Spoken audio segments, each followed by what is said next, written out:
More than 60% of America's middle and high school students rely on alt-right internet sites as credible sources for their research papers.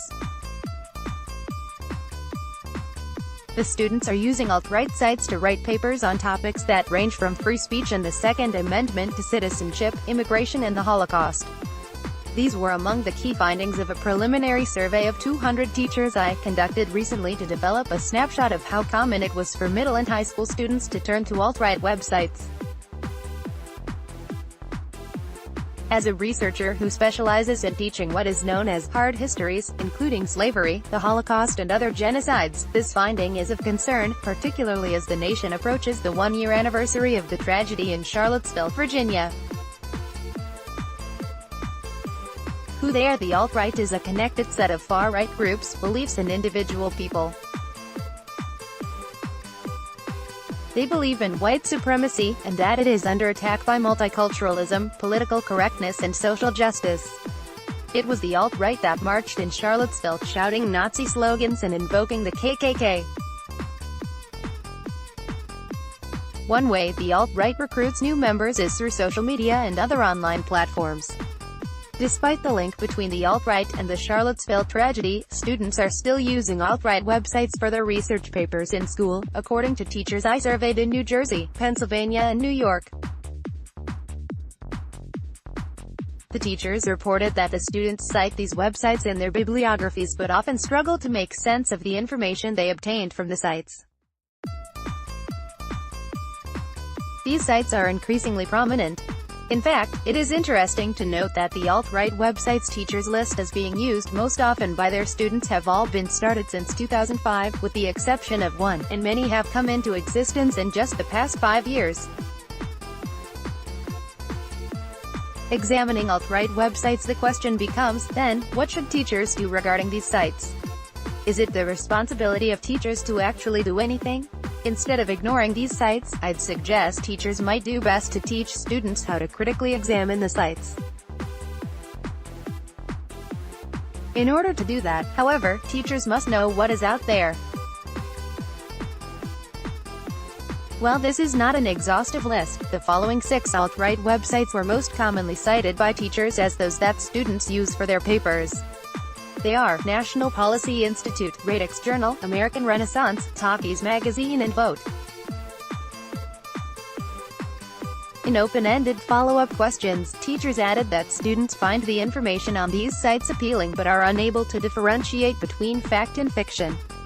In classroom spaces, teachers will inevitably teach students who come from a variety of backgrounds and who hold different beliefs, ideas and opinions. Still, it is a teacher's job to encourage objective, fact-based thinking to the students in their care. Awareness of pseudo-scientific, white identity sites like Radix and American Renaissance allows teachers to deconstruct those sites with students, encourage critical reading, and debate the validity and value of the content. Uncomfortable subject matter. Teachers responding to my survey report that they are uncomfortable teaching about these websites because they are certain they have at least some students who agree with the alt-right sites in question. The teachers also believe that teaching about these websites in class would lead to uncomfortable conversations.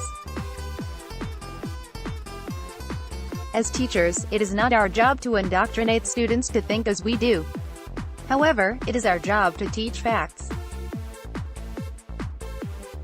Creating a safe classroom climate will allow for these uncomfortable conversations where close examinations of the opinions presented on these websites can be examined in a dispassionate way.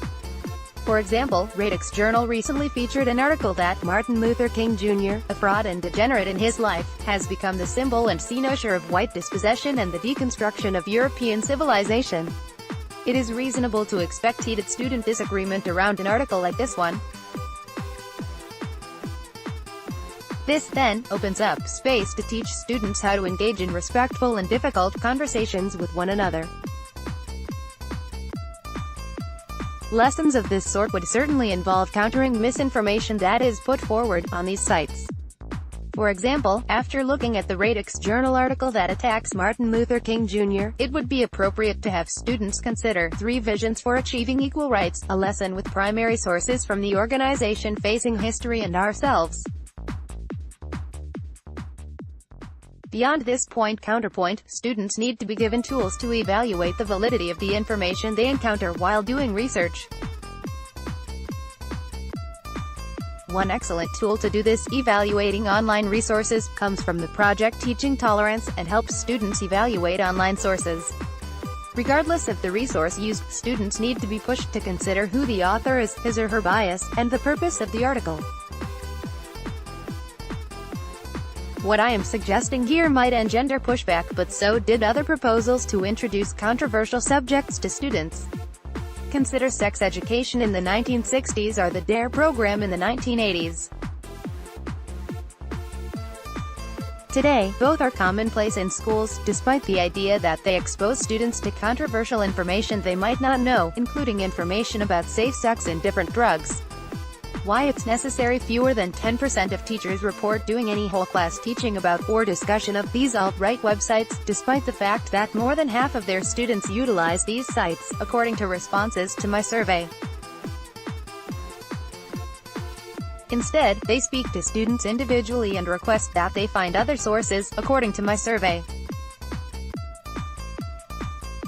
Teachers need to help students learn to recognize credible sources and not fall victim to alt-right sites that put forth propaganda. In order to combat the darkness in the world and on the web, teachers must have the knowledge and courage to teach about it directly.